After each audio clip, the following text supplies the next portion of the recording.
Hi, this is Daniela Wolf with Bestie Life, the podcast, and this is your community to support you through the little and not so little events that make up your day-to-day life. From the I've got this moments to the I just can't moments. We are here to empower all women to find and develop the skills they need to find peace, balance, and the bliss in their busy. Through solo episodes as well as interviews with amazing women who share their journey and their story and how it works for you. I hope you find the inspirations to make you laugh, think, as well as maybe rethink what you thought you knew, and connect as we realize that we are all living similar ups and downs and don't have to do it alone. So excited for you to hear this episode, and thanks so much for joining me today.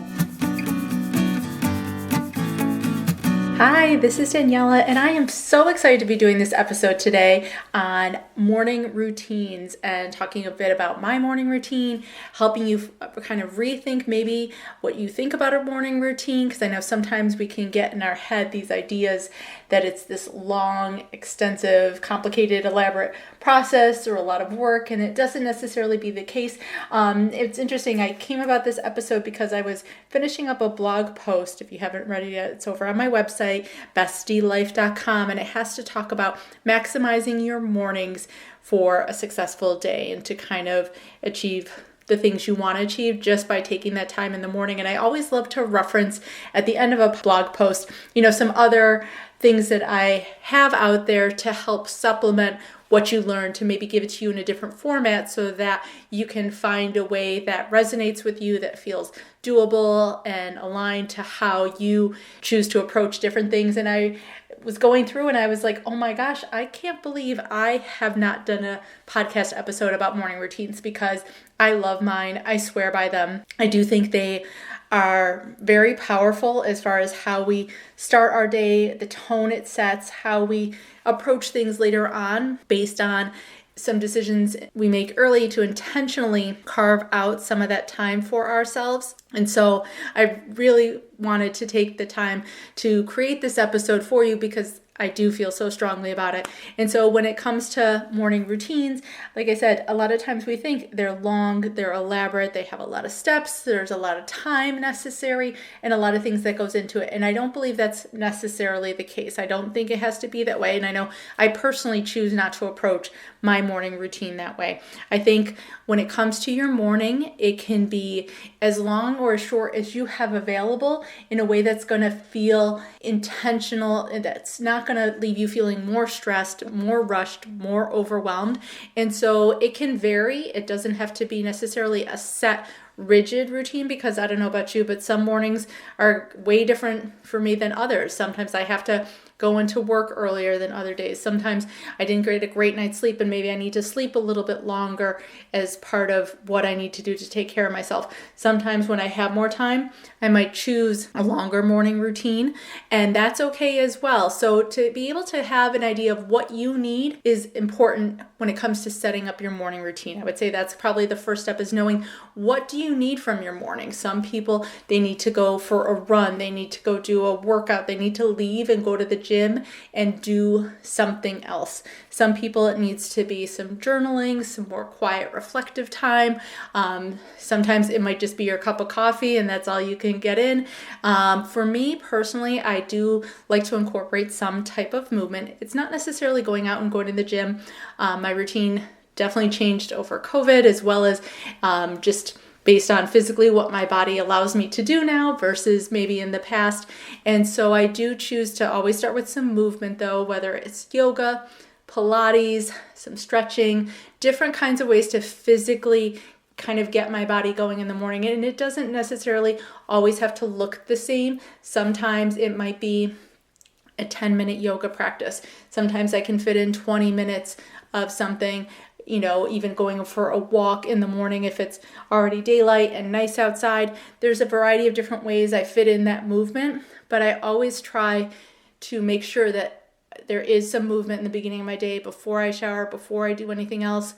Also then with that, I do practice some meditation. And again, that can vary from a 5-minute affirmation practice that can maybe be a 20-minute if I have a little bit more time. It's flexible. It helps me kind of calm and center for me, my day. And that's how I start my mornings. I have a big glass of water. I know everyone talks about journaling. I personally am not much of a journal. I would love to do that a bit more, but I've just found I'm not in sync with that type of style of kind of practice at this point for my mornings. And so again, I have my coffee then as well. I do a mushroom-based coffee because I found it helps me to stay calmer, less jittery, less anxious by doing that. And I used to take it in a travel mug to go, but I found if I can carve out even like 10 minutes to have it in a real mug, sit on my couch for a couple of minutes. It's not a long period of time, and I do get up earlier than I used to in the past to fit in some of these things. So it's not just magically I have the time to do them. But I think if you set the intention, you start small, maybe you want to just add 5 minutes of something in your day, you can begin to build and create some of the habits and systems and automate it so it almost doesn't feel like that work, but it sets the tone for your day and gives you that, at least that control to feel like you intentionally created the space that you wanted and needed that day. And just knowing you achieved it, again, regardless of how long, that achievement piece of knowing you wanted to practice this and you accomplished it. That's that goal setting, that success mindset, that accomplishment of knowing when you decide to do something and you create the plan to do it, you can achieve those things. Because I know I've talked in the past, you might have heard about how the way you think affects the way you feel. And when you feel differently, you act differently. And so when you think about your morning as a time for you, a time that you're going to start your day in a very specific and intentional way, you're going to start to then feel, as you begin each day from that mindset, you're going to feel successful. You're going to feel positive. You're going to feel productive. You're going to start feeling these different things that then translates into how your day is going to flow. So having some of that specific morning intention in your day, that control, that very specific action and some habits and some routine can help not only you, but also your family if it has to do with getting out the door, how you respond to different things that come up, because life, as we know, will happen outside of our control, whether we want it to or not. And so just to kind of think a little bit, how is your day starting? Look at right now. Do you feel like it has that predictability, that consistency, that flow that helps you feel like even if the rest of your day goes completely haywire, you had your morning. You know you started your day in a very specific way that you wanted it to? Or do you feel like there's some areas you want to tweak, you want to change? And I know a lot of times we can have some broader, bigger ideas about how we want our mornings to be, but I think the smaller you can start, the more specific the action you decide you want to take at that point in time, the more achievable it can be. And then to kind of pace yourself, give yourself the grace to build it over time, is how you're going to start to then kind of snowball and feel that success with your morning and the rest of your day. I also love my nighttime routine, but that's for a different episode as well. But, please let me know kind of what areas with your morning do you feel like you want a little bit more either specific information or a little bit of help with. I'm also going to be having a morning routine, either 7-day challenge or mastermind kind of mini class.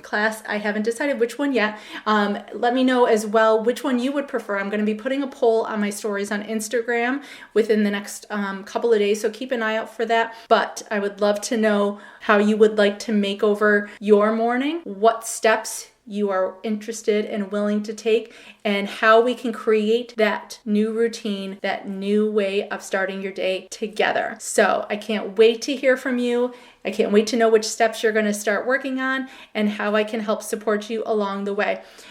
If you are looking for different ways to also implement your self-care throughout your day, head over to my website, bestielife.com, and grab your free copy of the Reclaim Your Time in 10-Minute Blocks cheat sheet. It's a great way to start to not only look at how to create that space in your morning or throughout your day, but also what to do with it. Because I think sometimes we can easily fall into the scroll of just hopping on our phones, hopping on social media, checking our emails when we have some of this free time, rather than really being specific and intentional about using it for ourselves, towards our self-care, so that we are recharging throughout our entire day rather than just collapsing at the end of our day, feeling completely burnt out, overwhelmed, and like maybe we didn't accomplish all the things we wanted to do. So head on over. There's also some other great free resources all over there. And I can't wait to talk to you again soon. Thanks so much again for joining me today. I hope you enjoyed this episode. Please let me know any questions or comments that you have.